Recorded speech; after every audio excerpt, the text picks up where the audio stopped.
পর্যন্ত 50টার উপরে মাজার ভেঙে ফেলা হয়েছে, ভাঙচুর হয়েছে। এটা খুব একটা দুঃখজনক একটা ঘটনা। মাজার দোষ করছে কি?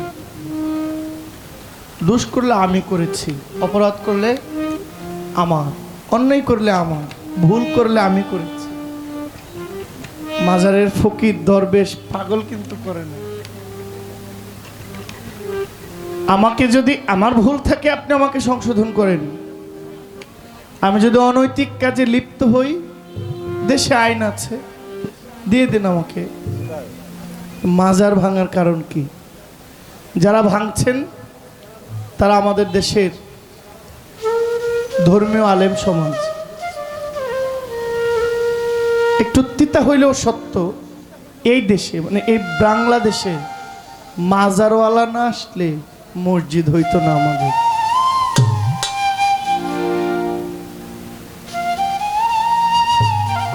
সারা বাংলাদেশ যাকে মানে দেওবন্দ, দেওবন্দের বয়স 140 থেকে 45 বছর এদিক সেদিক। দেওবন্দের স্থাপিত বয়স। কলকাতার আলিয়া মাদ্রাসার বয়স 200 বছরের চেয়ে একটু বেশি বা 220 এরকম। বাবা শাহজালাল আসছে 720 বছর। 620 বছর 700। শাহজালালের দরগা আছে, দরগার পাশে মসজিদও। যদি শাহজালাল না আসতো তাহলে দরগাও হইতো না, দরগার পাশে মসজিদটাও কিন্তু হইতো না। মুসলমান থাকলে না মসজিদ লাগে, কলেমাওয়ালা নাই, মসজিদে কি করবেন? যে মুসলমান আকাশের নিচে জমিনের উপরে পুরো পৃথিবীটা আল্লাহ বলছে এটা মসজিদ। তারপরও নির্দিষ্ট একটা পবিত্র স্থান আমাদের মসজিদ, আমাদের আবেগের স্থান, আমাদের অনুপ্রেরণার জায়গা। তো এই মসজিদ হইতো না যদি মাজারওয়ালা না আসতো।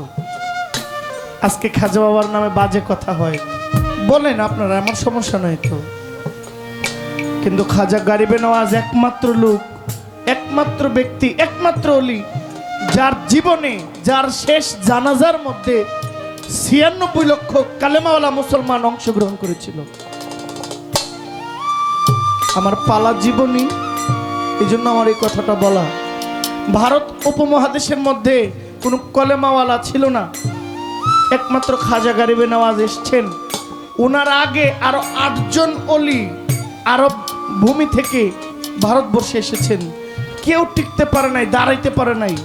ক্ষমতাধর যারা শাসক ছিল তাদের কাছে হত্যা হইতে হয়েছে, জীবন দিতে হয়েছে। একমাত্র খাজা গরিবে নওয়াজ যখন ভারতবর্ষে আজমিরে সেই পাহাড়, কি পাহাড় এটাকে বলে,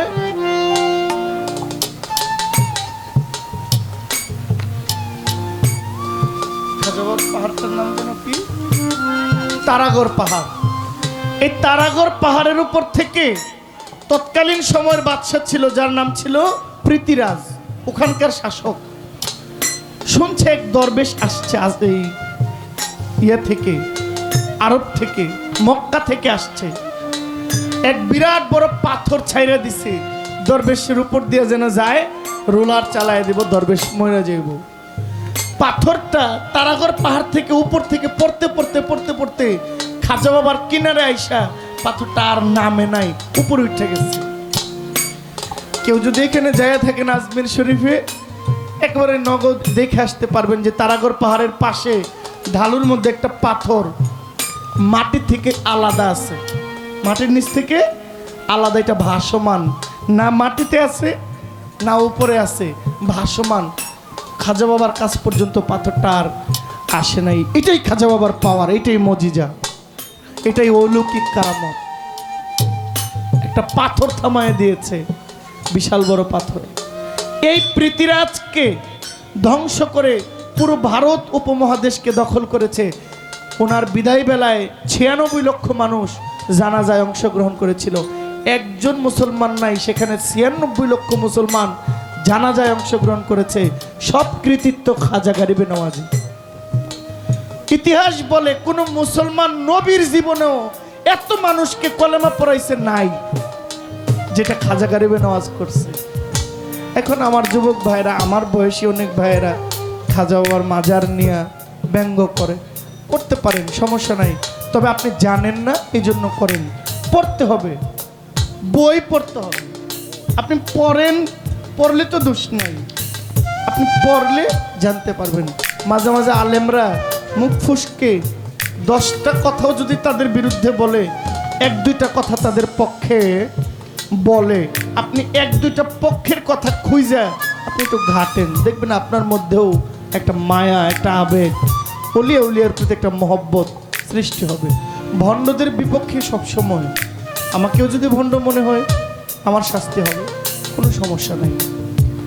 আমি বড় পীরের পালা থেকে একটা ছোট্ট প্রশ্ন করতে চাই। হযরত বড় পীর আব্দুল কাদের জিলানী গাউসে পাক, ওনার জীবদ্দশায় বলা হয়, বিভিন্ন দলিল বলে, উনি যখন মাতৃগর্ভে ছিলেন উনি 18 সেপারা পবিত্র কোরআন শরীফ হেফজ করেছেন, মুখস্থ করেছেন। এত বড় মাপের একজন অলি, জবরদস্ত অলি, মায়ের পেটে থেকে কোরআন মুখস্থ করে, সে নিশ্চয়ই আমার মতো আপনার মতো কেউ না, আলাদা কেউ। আপনার কাছে আমার জিজ্ঞাসা, এই গাউসে পাককে আমার আল্লাহ পৃথিবীর সমস্ত মানুষের নাম মানুষে দিয়েছে, আমার নাম আমার নানু দিয়েছে, আমার মা দিয়েছে। নানুর নাম একটা, মায়ের নাম একটা, আমার খালাই দিছে একটা, বড় ভাইয়েরা দিছে একটা, বিভিন্ন নামে দিছে।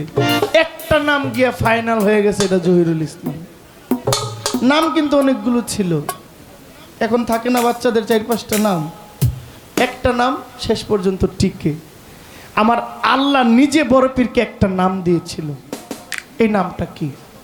এই নামের গুণবাচক অর্থ কি? আর বড় পীর আব্দুল কাদের জিলানী, যাকে বলা হয় মাহবুবে সুবহানি, কুতুবে রাব্বানি, গৌসে সমদানি, শেখ সৈয়দ মহিউদ্দিন আব্দুল কাদের জিলানী। আপনি বলবেন বড় পীর তো এখন ওফাত, অনেক বছর, 100 বছর হয়ে গেছে।